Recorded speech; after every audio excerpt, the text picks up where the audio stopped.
Time for Brian Johnston to come down your way. This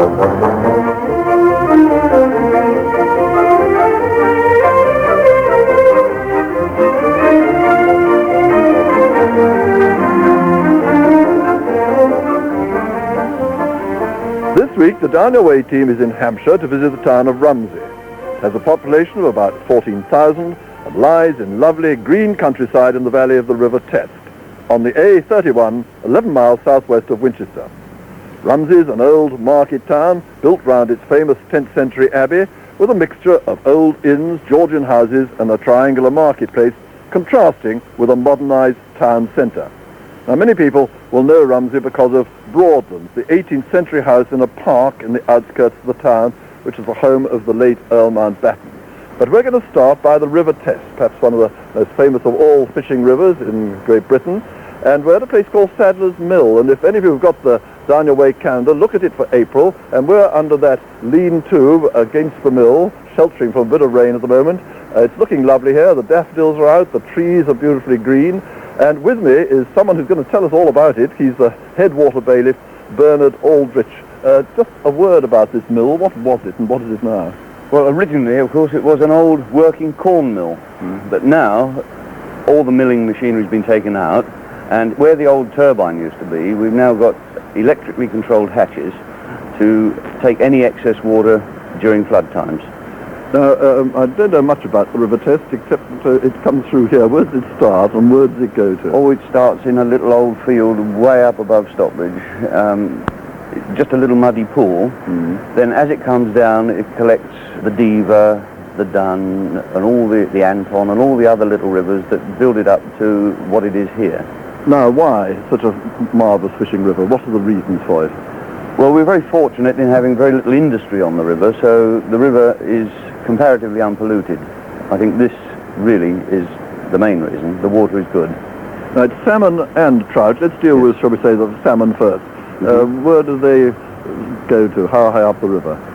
Well, when they're spawning, of course, they go right the way up above Stockbridge. They make a last-minute run, usually in December, January time now. And what sort of size salmon do you get? What's the biggest?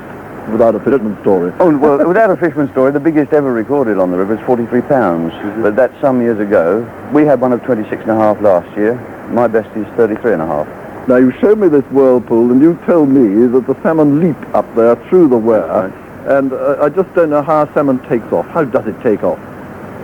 Well, what they do, they rest, because they come into the river and slowly make their way up until they get the final spawning urge to run up onto the gravel, where they dig their redds and lay their eggs. And they lie in this quieter water just below this comparatively unused piece of mill.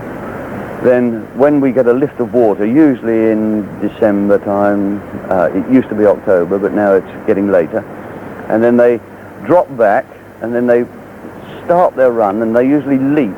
They get tremendous propulsion from the tail, and they leap up through the heavy water and then make a last dash up through those mill hatches.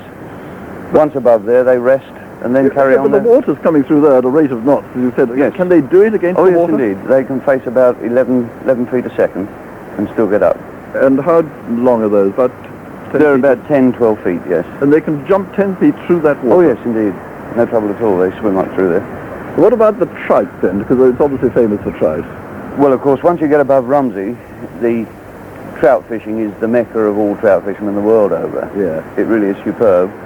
But due mainly to the pressures on the river, through fishermen wanting to fish and catch fish, over the past 10, 15 years, we've had to rear more trout. So we artificially stock just so that there is enough fish to be caught. When you rear trout, is it possible to rear salmon, or is it necessary? Oh, yes. I think it's necessary nowadays, again, through pressures, not necessarily from fishermen or rod fishermen. It's mainly through netting, illegal netting at sea, catching immature fish. We are now starting to have to rear salmon. We rear them, or hopefully we're going to rear them to smolt stage, which is the stage when, in nature, they would start to think about going back to sea, and then they go out to sea, live in the sea for about a year or 2 years, and then come back as either grilse or mature fish. Do they always come back to the same place, the same river? It's Nearly 100% so. Funnily enough, we had a tagged fish last year that had been put in the Froome, which is just down the coast from us, down in Dorset. Tag, you do mark them? Oh yes, you can either clip the adipose fin, which is a little useless fin just above the tail, or you can tag them, or you can freeze tattoo them. You can do all sorts of things. Bernard, I reckon you've got a marvellous life. I like your hat with the flies in. I like your tie with, what's that? Hampshire River Keepers Association. And this lovely countryside. It's like this all round here, isn't it? Oh yes, green, it's very and beautiful. meadows and things. Yes, we're very lucky. Very lucky indeed. Well, there you are. Nice to meet a lucky person. We want a piece of music to start. What would you like?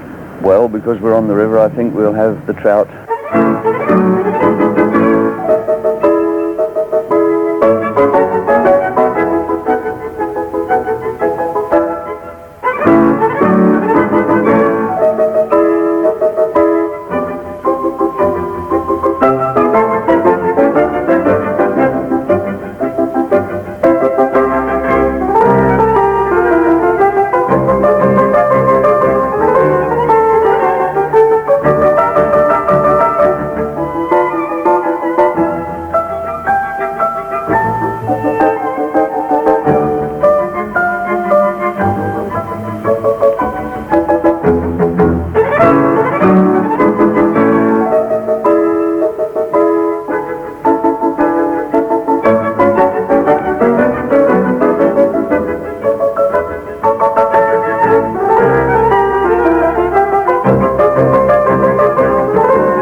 When we were at Sadler's Mill just now by the River Test, we saw the centre of the town and the Abbey in the distance, so we've come there, not to the Abbey at the moment, but just across the way to King John's house. And we're sitting in a room, and it's got 5 marvellous old oak beams in it. Goodness knows how old it is, but we'll find out from Mrs. Aldith Wellington, who's sitting with me here, just how old is this house? It is really a 13th century merchant's house, a one-room house. They lived in it, they ate in it, they probably slept in this upper story room with an outside staircase. It was a grand house for the period. We know that because very interesting discoveries have been made when excavations have taken place near the house. The kings also sometimes came to Romsey when they held their court at Winchester, and you can see on the wall very interesting graffiti. I think one night it really was King Edward I and his knights had a very hot night here, and they carved their names and their armorial bearings on the walls, and there is a wonderful doodle of the King Edward I. We know it's Edward I from the coins of the period. This would be about the year 1307. And the house is still standing, and you've got an exhibition here of antiques and so on. How has it been kept and restored like this? It's a very interesting history, really. It fell on very sad times. It was re-identified in 1927, and the owner, Miss Moody, allowed very valuable restoration work to be done on it, and she gave the house to the town in, I think it was 1948. But really, the important work has been done in the last 2 or 3 years by the Hampshire Buildings Preservation Trust, who have restored the house, as you see. Just one thing downstairs, there was a floor which had been exposed, and you said there's what, ox bones? Well, they are leg bones, probably of oxen, and they were used in the Middle Ages for flooring. Very warm, very effective, never wears out. As you can see, it's lasted, 700-800 years. Yes, that's extraordinary. I think they must have smelt to high heaven, but now they're a rather good idea for insulation. Now for pleasanter things then, from Oxbones, the Abbey. From the outside, it looks to be a bit squat, not like the usual sort of sweeping towers and spires and things. Oh dear, I'm very sorry to hear you say that. You see, I am a Romsonian, and Romsonians, whatever their denomination, have their special religion, and that is Romsey Abbey. We have this very special feeling for the Abbey because when Henry VIII dissolved the nunnery in 1539, the people of Romsey bought it from the King's Commissioners. How much they pay? £100. Can we just come to the present day, Romsey? What sort of things go on in the way of industry here? Oh, we have a very, very flourishing tomato nursery. We have a carpet factory, and we have a brewery. And that is a traditional industry. In the 18th century, nearly every little house had its home brewed beer. From that source, really, the brewery grew. Before that, Romsey was a cloth town and a wool town in the Middle Ages. And just to come back to King John for a minute, this was perhaps, we don't know, but may have been a wool merchant's house. So we mustn't think that Romsey is just a dreamy place. It's always been a hive of industry. In the marketplace, the statue of Lord Palmerston, where does he come in? Lord Palmerston owned Broadlands and made Broadlands famous because all sorts of notable people came to stay with him there. He married Lady Cooper, the widow of Lord Cooper, and he left Broadlands to her second son, William Cooper of Temple. He took the name of Temple, which, as you know, is the Palmerston family name, and it is through that line that Broadlands descended to Edwina Ashley, who, of course, as you know, married Lord Louis Mountbatten, and that is how the Mountbattens came to Broadlands. Mrs. Wellington, thank you very much. In a moment we shall be going up to Broadlands, but before we do, a piece of music from you, please. I would please like some plain chant, Gregorian chant, as I think that is the most fitting music for a place that was founded by a Benedictine order, and we don't hear nearly enough of Benedictine chant nowadays.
Now we've come to Broadlands. Through the gorgeous parkland, we entered the house through the portico with 4 pillars into a beautiful domed hall full of sculpture, and we've come into the drawing room to talk to Lord Romsey, who's sitting with me on a sofa, and we look out the window, we can see the River Test about 50 yards away, glorious lawns and the trees and everything. It's the most marvellous setting.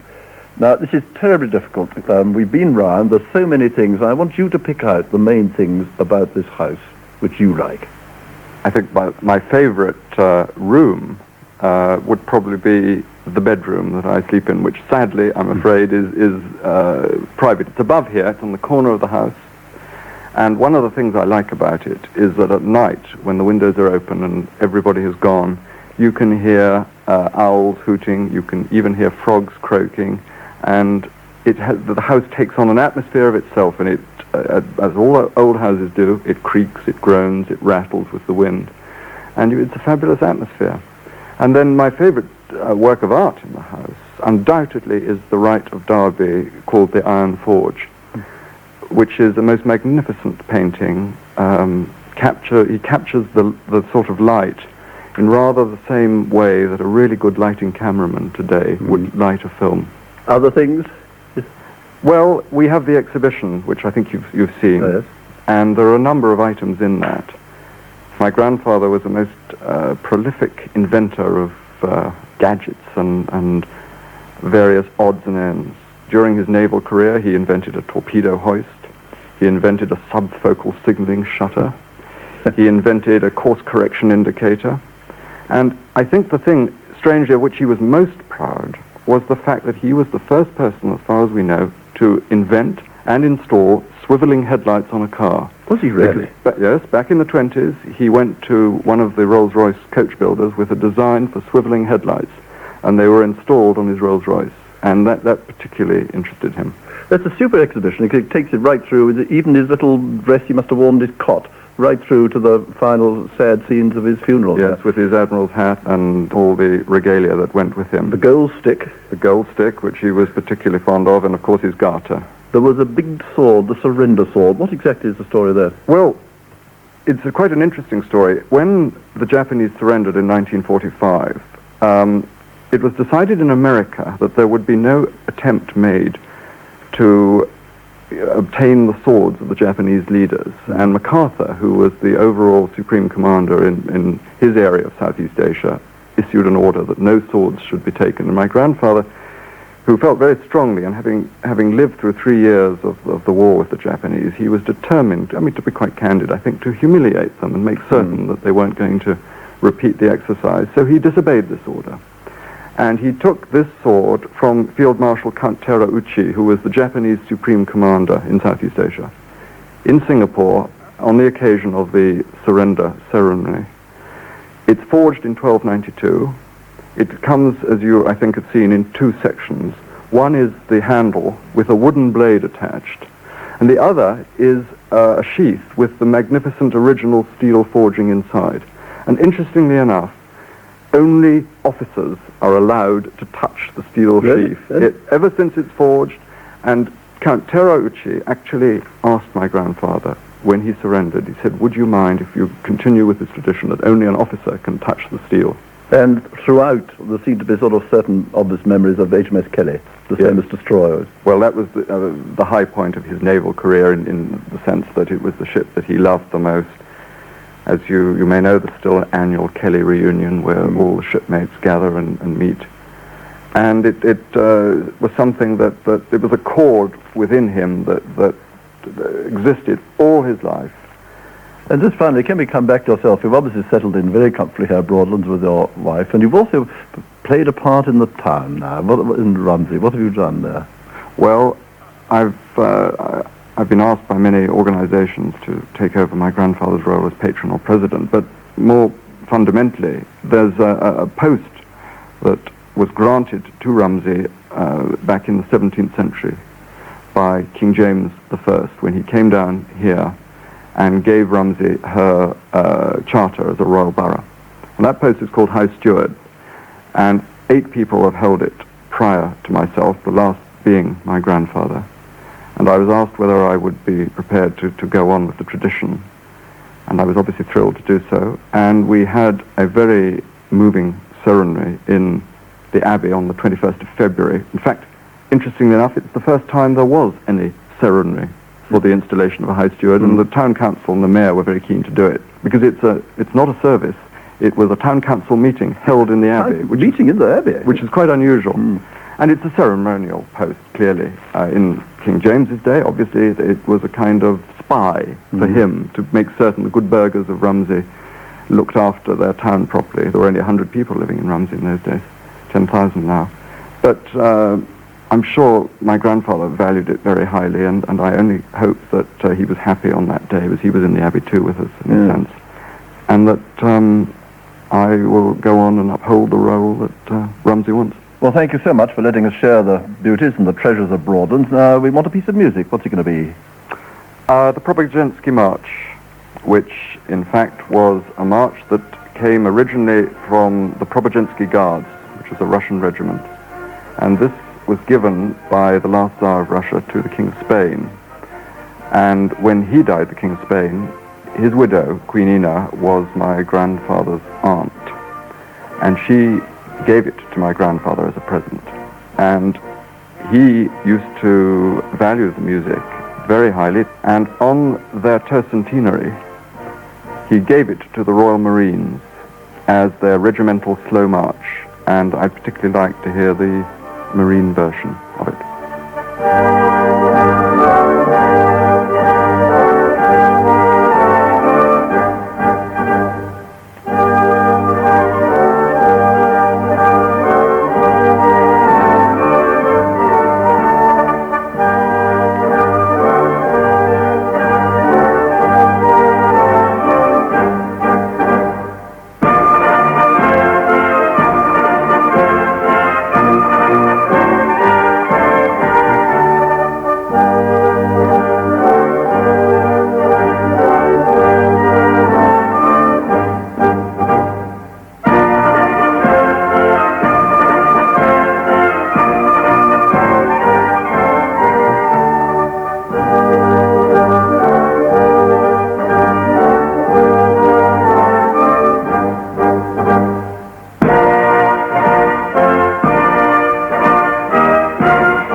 We've come back now into the centre of the town to Latimer Street, to a little green cottage. We've come inside to meet someone called Tom Doling. And just to explain why we've come to see him, in my hand I've got a silver salver, and it says, "Presented to Tom Doling by the people of Romsey, in gratitude for his many years' work for charity.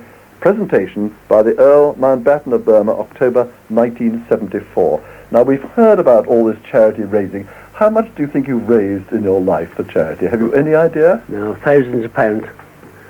When did it all start, then? Well, I was working for Mrs. Chase years ago, and there was a carnival on for the old hospital, and she said, "Why don't you go in?" Well, I said, "I'll have a go." And she dressed me up as Madam Twankey. From there, we've carried on ever since. Now, you've got a picture. First of all, let's go back a bit to 1933, where there's a picture of you with a barrel organ, and it says the Savoy and Cabbage Broadcasting Organ. Did you make up that name? Yeah, because years ago it was the Savoy Orpheans, wasn't it? That's right, isn't yeah. it? Yeah, the Carol Gibbons and things. Yeah. And where did you get your barrel organ from, then? We used to hire it from Portsmouth for 10 penny a week. And you just trundled it around the town and played? Yeah, yeah. And then what about your costumes? Because there you're dressed in a top hat, and there's another one of you dressed in a boater. Well, we used to scrounge and hire them. And when the wife was alive, she made a lot of them. Yeah. Did you do it all the year round, or any particular time? Well, flag days and carnivals all the year round. How old are you now? 76 in June. And you're still collecting and doing it? Yeah. I mean, there's a package there of groceries. What are they for? They're for the bingo tonight. In aid of what? The scanner body machine. So you're We're hoping to starting raise £100. What sort of charities have you collected for? All sorts? Every charity there's in the town. What's your future then? You're going to go on collecting for charity? Yes. You can't give it up now. That's your life. But no barrel organ now. What happened to the barrel organ? Well, it wanted so much repair, and I couldn't afford it. I give it to the Round Table. They're going to get it repaired. What was the tune it played most? All old-time stuff. Yeah, we didn't know many of them because it was Italian. Was it? Italian? Yeah. Well, I must say, Romsey owes you a big debt, Tom, and I know that you're a very popular person in the town, because everybody said you must go and see Tom Doling. Yeah.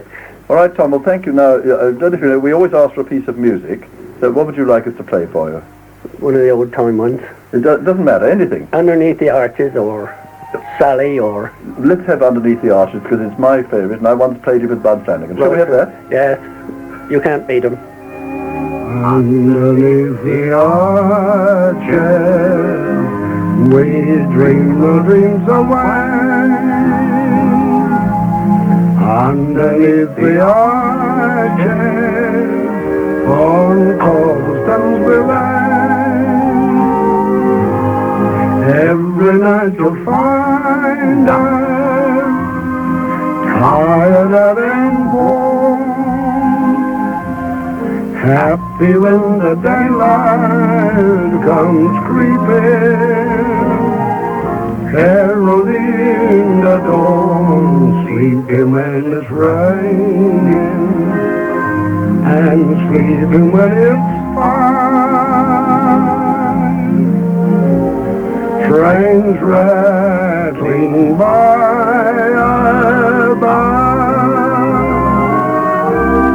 pavement is a pillow, no matter where we stray.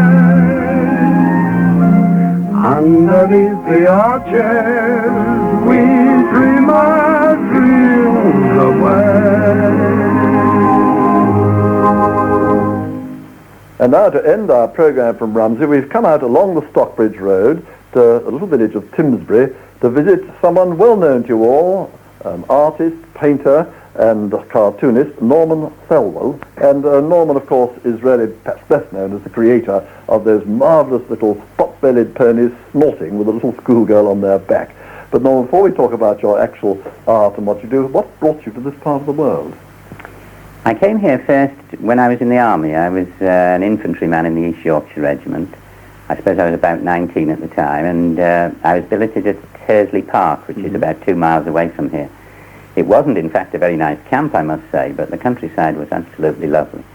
And I always remembered the place, and when the day came many years later, when I discovered that I could live anywhere in Britain that I wanted, I was naturally drawn back here. Can we just get down to this marvellous little pony now? First of all, what gave you the idea of that pony snorting away there, the big pot-belly? Was it an actual pony? No, it wasn't an actual pony. It didn't start as a character on its own. It appeared, first of all, in Punch, actually, almost 20 years ago, when I was doing humorous drawings about the countryside, and I only introduced the pony because it was part of the countryside. You know, I'd done things on cattle and sheep and pigs and so on. And I happened to do this one on ponies, and we had a lot of letters from readers. And so I thought, well, I'll try another one on this. So I did another one, and the editor rang me and said, look, we're getting loads of letters about this pony thing. Could you do a double-page spread? And I remember saying, right, I've done 2. I've drained the subject dry, you know. And he said, well, have a go. So I did have a go, and we had the same reaction, and the whole thing just took over on its own, quite honestly. Has he got a name, the pony? Well, when the pony appeared in the Sunday Express for some years, that was Kipper, and that name seems to have stuck fairly well. They always seem to be galloping like mad, and the little schoolgirl on the top, she's either out of the saddle or falling off. Yes, well, that's true. You know, although there wasn't a moment when I sort of thought of this idea, but I do remember that in the middle 50s, I lived in the Midlands. I was teaching then at the College of Art, and I lived in the Midlands, and there was a paddock next to my garden with 2 ponies in it, and 2 tiny little girls used to come out each day to ride these ponies. And I remember looking through the window, and to my utter astonishment, these 2 kids were fighting. And they had riding crops, and they were fighting just like medieval knights. They were managing their ponies marvellously, trying to get into position to hit the other child, you know. And this was a sort of total revelation. I thought, well, I've seen kids fighting on skates, but I've never seen them fighting on ponies, you know. And although I can't say that this was a sudden moment of inspiration or anything like that, I think that sort of stuck in my mind. And once the thing started, it ranged around this, because these kids can manage quite ferocious ponies, marvellously. Yeah, they look a little bit aggressive, don't they, the schoolgirls? Well, they frighten me. It's a bit unfair on you to go on talking about the ponies, because you've written books, I don't know, or with drawings in them, I don't know how many you've had. 25, I think. And there's one about buying a house, other ones of the rat race, how to bring up children, brat race you call it, and all, so that you have a variety, really, don't you? Oh, yes, I never intended to concentrate on ponies. It's simply that the public sort of cottoned onto them and seem to like them. So I do them, but I do a lot of other things too. No, thank you very much indeed. As the rain comes down on your lovely picture window looking out on your lake and those lovely line of trees, we want a piece of music to close our programme. Yes, can I have Simon and Garfunkel, please? Bridge Over Troubled Waters. When you're weary, feeling small, when tears are in your eyes, I'll dry them all.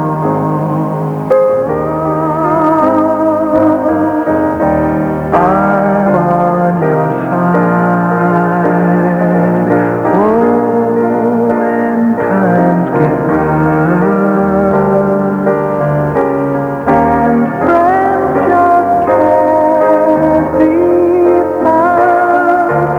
like a bridge over troubled waters, I will lay me down, like a bridge over troubled waters,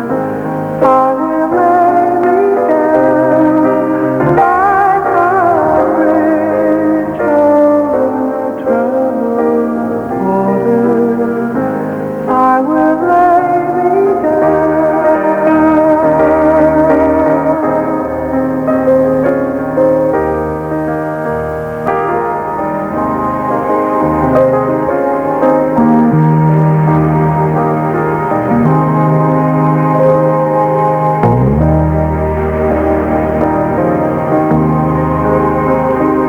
Sail on, silver girl, sail on by. Your time has come to shine. All your dreams are on their way. See how they shine. Oh, if you need a friend, I'm sailing right behind. Like a bridge over troubled waters,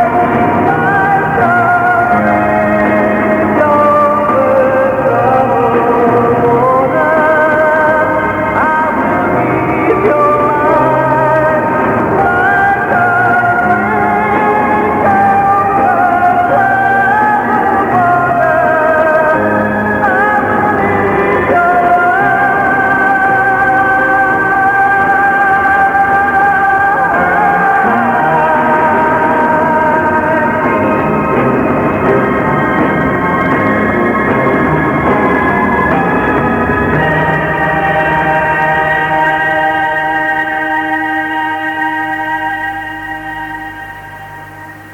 And with the rain still pouring down on Norman Thelwell's studio, it's time for us to leave Romsey in Hampshire with its old abbey, those leaping salmon on the River Test, the little girls on those ponies, and that delightful house of treasures and memories, Broadlands, which incidentally is open daily until the end of September, except on Mondays in April, May, June and July. Next week, the Down Your Way team visits the Rodings in Essex. I hope you'll join us there. Until then, goodbye.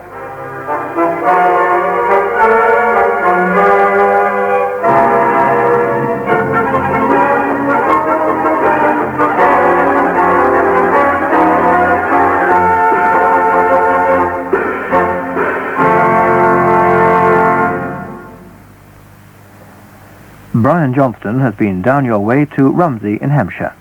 The producer from Bristol was Anthony Smith. The first request today was for part of The Trout, Schubert's piano quintet in A. Alfred Brindle at the piano was accompanied by the Cleveland Quartet. Then we heard the Gregorian chant Dextra Domini from the Chœur des Moines de l'Abbaye Saint-Pierre de Solesmes under the direction of Dom Joseph Gajard. The Preobrazhensky March was played by the Band of the Royal Marines, conducted by Captain J.R. Mason. Bud Flanagan sang Underneath the Arches, and finally we heard Simon and Garfunkel's Bridge Over Troubled Water.